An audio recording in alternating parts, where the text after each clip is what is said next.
Je suis hyper content de vous avoir dans ce nouveau bloc-notes. Alors à Paris en ce moment, je ne sais pas si vous avez remarqué, il y a plein de choses. Alors il y a bien sûr plus de voitures c'est les berges, des camps de nudistes sur la Tour Eiffel. Enfin il y a plein de choses comme ça. C'est une ville super où il se passe plein de choses où tous les gens s'adorent et s'aiment. Et puis il y a une exposition qui est une sorte d'apologie de moi-même, quelque chose sur... oui, si vous voulez connaître Gérard Collard, vous allez au Grand Palais et vous allez voir tout sur ma vie, c'est-à-dire l'exposition Tintin, une exposition que j'ai beaucoup aimée. Alors, je suis peut-être pas objectif, hein, donc c'est d'ailleurs même, je peux vous dire, c'est un peu gênant d'aller voir l'exposition Tintin avec la tête que j'ai, parce que les selfies, ça y va tous les 5 minutes, parce que tout le monde veut Tintin en 3D. Remarque, mais Tintin qui a pris quand même un coup de vieux, hein, parce que le petit jeune, il n'a pas bougé là. Et comme on est très professionnel, très riche, vous avez droit maintenant à la petite bande-annonce de Fred.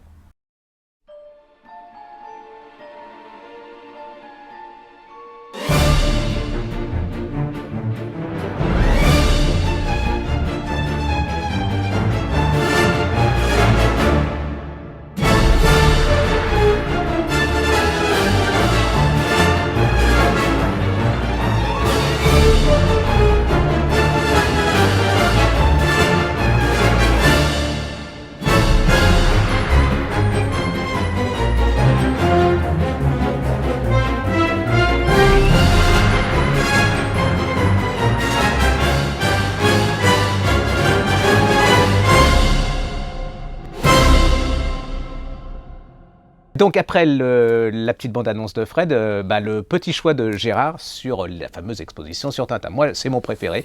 En plus, je trouve que c'est un super objet. Ils viennent de rééditer cette petite merveille du musée Hergé. Regardez, c'est magnifique. Et alors moi, j'ai la première version. Alors ils sont un peu rares, hein, parce que la première version, elle a été hyper cartonnée. Là, c'était là. Puis le prix, il n'a pas baissé, hein, je dois vous dire. Mais bon, c'est le musée Hergé.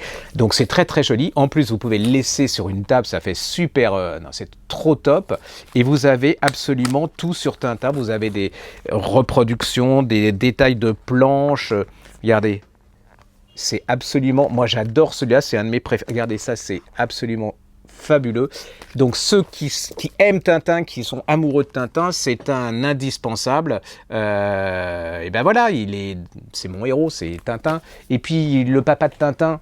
le papa de Tintin, il s'appelait Hergé. Alors ça, j'ai adoré aussi. Hergé, c'est édité par les éditions Moulinsart. Vous avez toute la vie de Hergé avec, c'est sa biographie, mais aussi plein de reproductions. C'est un très joli objet. Regardez. Ça, c'est 2 indispensables. Et puis en plus, c'est du dur, hein. On ne vous vole pas celui-là. Premier, parce qu'à mon avis, on va faire une deuxième version, mais en souple dans quelques années.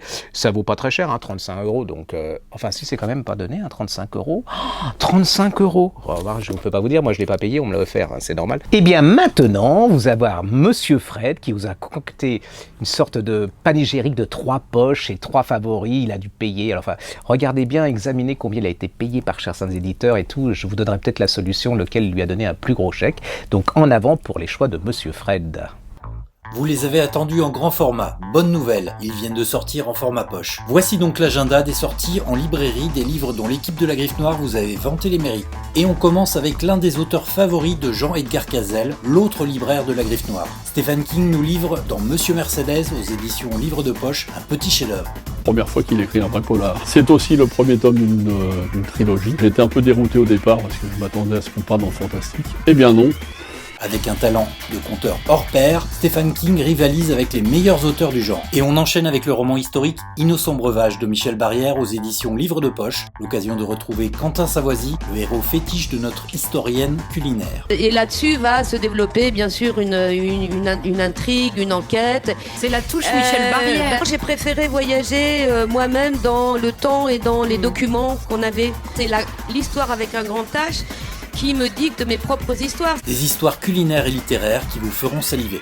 Et on termine avec la sortie très attendue des Fauves, d'Ingrid Desjours aux éditions Pocket. Gérard, un commentaire ? On ne sait pas si c'est un écrivain qui fait du polar ou si le polar revient au niveau de la grande littérature. Ça va à 200 à l'heure, c'est complètement dans le contemporain. La fin, elle est...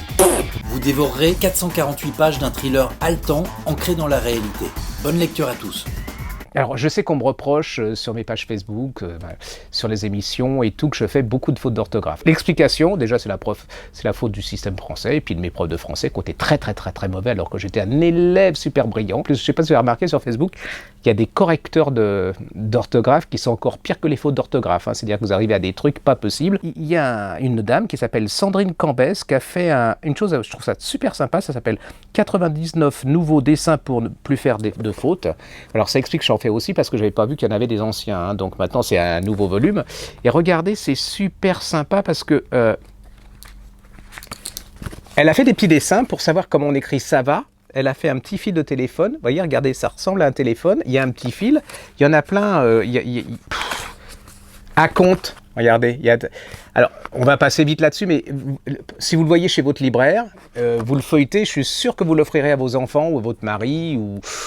Moi, je m'en suis acheté 12 d'un coup, hein, parce que là, j'en ai tellement de fautes. Pour tous celles et ceux qui hésitent au quotidien sur l'orthographe d'un mot, Sandrine Campès a imaginé une méthode graphique qui fonctionne. Parce qu'un dessin vaut 1000 mots, découvrez les 99 nouveaux dessins pour ne plus faire de fautes. Les règles orthographiques deviennent graphiques. Les 99 nouveaux dessins pour ne plus faire de fautes de Sandrine Campès, disponibles prochainement chez votre libraire. Les illustrations sont de Isabelle Frégévu-Clarac. Ah, allez, Baffy, un petit Baffy. Ils sont pas tous forcément très bons. Allez, Baffy, moi le dernier, fallait s'accrocher. Hein. Mais le dictionnaire de Laurent Baffy en poche, ça c'est une pure merveille, c'est méchant. C'est vrai que... je mets ça sur Facebook, quand je mets chaque fois une citation de ça sur Facebook, je me fais insulter, enfin, je risque d'être censuré, quoique non, sur Facebook c'est le sexe, vous pouvez tuer, assassiner, violenter, personne ne dit rien. Voilà. Et alors là, c'est plein de citations de Baffy, et j'adore, parce que, bon je sais, là je viens de perdre encore 10 000 spectateurs, marqués comme j'en avais que 500, donc j'ai encore de la marge. Handicapé, gros privilégié qui peut se garer n'importe où, ça j'adore. Homard, crustacé décapode accusé de meurtre par une illettrée.